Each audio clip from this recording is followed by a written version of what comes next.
हे यांग second floor से यानियान और शुजू को डांस करता हुआ देख रहा था। फिर भी वो बहुत शांत था। जियांगलिन वो अपने मन में सोचता है कि हे यानियान को अपने सामने देख वो इतना शांत कैसे रह सकता है। क्या वो इतना बदल गया यानियान के मरने के बाद? पर हे यानियान को डांस करता हुआ देख वो उसे अपना इल्यूजन समझ रहा था।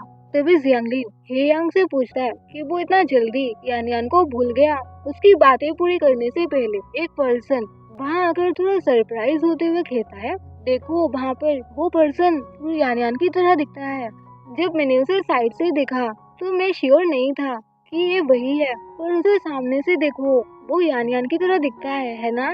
तो उसका पास खड़ा दूसरा आदमी उसे कहता है कि आप बकवास कर रहे हो, यानियान के मरे हुए 3 साल हो गए। तभी हेया उस आदमी से पूछता है कि उसने अभी कहा वो पर्सन पूरी तरह से यानियान की तरह दिखता है।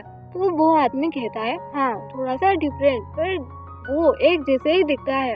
तभी शुजू उससे कहता है कि ये इवान फैमिली का बिजनेस है, एंटरटेनमेंट इंडस्ट्री में इन्वॉल्व है।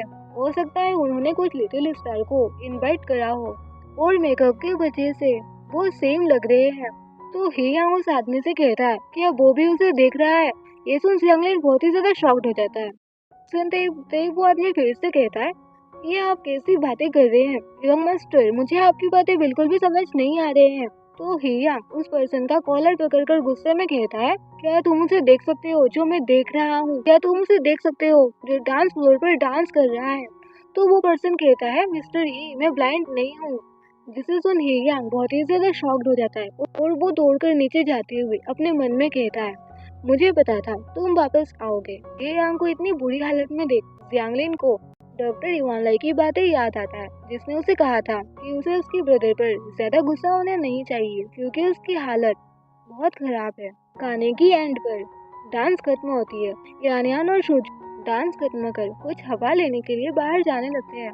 तभी हेयांग वहाँ आकर यानियान का हाथ पकड़ कहता है, जुचेंग यान ये सच में तुम हो? हेयांग को अपने सामने देख यानियान बहुत ही ज्यादा शॉक्ड हो जाता है और यानियान अपना हाथ छुड़ाने की कोशिश करते हुए कहता है कि उसने किसी गलत आदमी को पकड़ा है।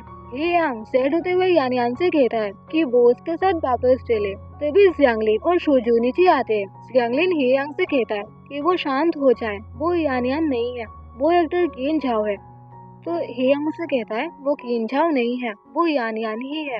तभी जियांगलिन गुस्सा होते हुए कहता है कि वो सच में यानियान नहीं है, वो कोई परेशानी को खड़ा ना करे, वो ओकेशन पर ध्यान दे।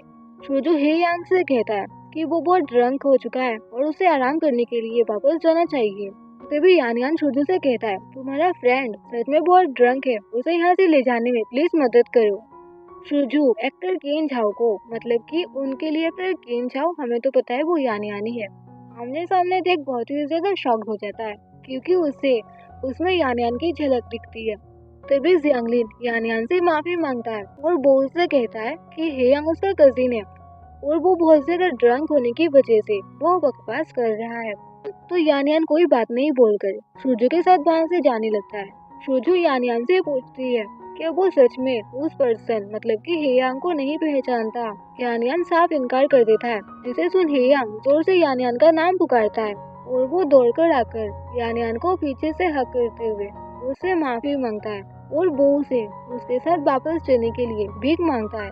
जियांगलिन गुस्से में हेयांग पर चिल्लाते हुए यानियान को छोड़ने के लिए कहता है। शोजो भी हेयांग को छोड़ने के लिए कहता है। यानियान हेयांग से कहता है कि उसका नाम किंग झाओ है, उसे कोई गलती हो रही है और वो उसे जाने दे। हेयांग फिर भी उसे नहीं छोड़ता।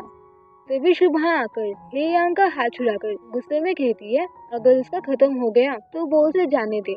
वो उसे बोल रहा है कि वो उसे नहीं जानता, अगर वो झाओ झाओ को जाने नहीं दिया तो वो पुलिस को फोन करेगी। गुस्से में यानियान का हाथ पकड़ उसे वहाँ से ले जाने लगती है। जियांगलिन हेयांग से कहता है कि वो उसे कितनी बार कहे कि वो यानियान नहीं है। क्या वो भूल गया 3 साल पहले यानियान की कार एक्सीडेंट में मौत हो गई है इस वजह से, क्योंकि उसने उसका फोन का आंसर नहीं किया था, उसने उसको किल किया है, तो वो दिखावा क्यों कर रहा है। शुजू पूरा शॉक्ड होते हुए अपने ऑटो को क्लिंच करता है। तभी युआन वहाँ आता है और जियांगलिन का हाथ पकड़ उसे जोर से शांत होने के लिए कहता है और वो पूछता है तो क्या हुआ। तो जियांगलिन कहता है उसका ब्रदर बहुत ही ज्यादा ड्रंक है और वो पागल हो चुका है और वो गुस्से में फिर से हे यांग पर चिल्लाने लगता है। तो शुजू गुस्से में जियांगलिन को ऐसा करने से मना करता है और वो उससे कहता है कि बहुत सारे लोग उन्हें देख रहे हैं, जो कि शर्मनाक है, वो युवान को एम्बेरेस ना करे। तो जियांगलिन देखता है कि लोग उनकी ओर देखते हुए बातें कर रहे हैं, तो जियांगलिन गुस्से में वहाँ से जाने लगता है। तो उसके पीछे डॉक्टर युवान भी जाता है। शुशु यानियान से पूछती है क्या वो सच में उस पर्सन यानी कि हे यांग को नहीं जानता। तो यानियान उससे कहता है कि वो मेहनत करने वाला एक मजदूर है, वो उस जैसे आदमी को कैसे जान सकता है। तो शुशु उससे कहती है खैर ये सही है कि उसे उम्मीद नहीं थी कि जियांगलिन उस आदमी यानी कि हे यांग का कजिन होगा। इसमें कोई आश्चर्य नहीं है कि वो इतना अमीर होगा। तो शुशु थोड़ा गुस्सा होते हुए कहती है कि ऐसा इसलिए है, वो उस पर्सन की तरह दिखता है, इसीलिए जियांगलिन उसके पास आता है। भी यानियान कहता है कि जियांगलिन ऐसा नहीं सोचता। तो शुशु कहती है ऐसा ना हो तो अच्छा है, नहीं तो वो कभी भी जियांगलिन को माफ नहीं करेगी। जियांगलिन से बातें करने के बाद युवान हे यांग के पास जाता है और वो हे यांग से कहता है कि पार्टी में आए हुए सभी उसके दोस्त थे और वो जिसे समझ रहा है उसका दोस्त 2 साल पहले ही मर चुका है। ये यांग कोल्ड आवाज में कहता है कि वो नहीं मरा है। तो युवान कहता है कि उसने एक गलत आदमी को पकड़ा है। किन झाओ उसकी कंपनी के अंडर के एक आर्टिस्ट है। तो हे यांग कोल्ड आवाज में कहता है कि वो जुचेंग यान है। तो युवान कहता है उसने एक सेक्रेटरी को बोलकर किन झाओ के बारे में इंफॉर्मेशन निकाला। उसका होम टाउन नॉर्थ के एक छोटे से गांव में है। उसका फैमिली कंडीशन बहुत ही ज्यादा खराब है। 2 अजनबी एक जैसे दिखना ये कोई अब बात नहीं है। और फिर वो हे यांग को उसके साथ 2nd फ्लोर पर चढ़ने के लिए कहता है। उसके सभी दोस्त उसका इंतजार कर रहे हैं।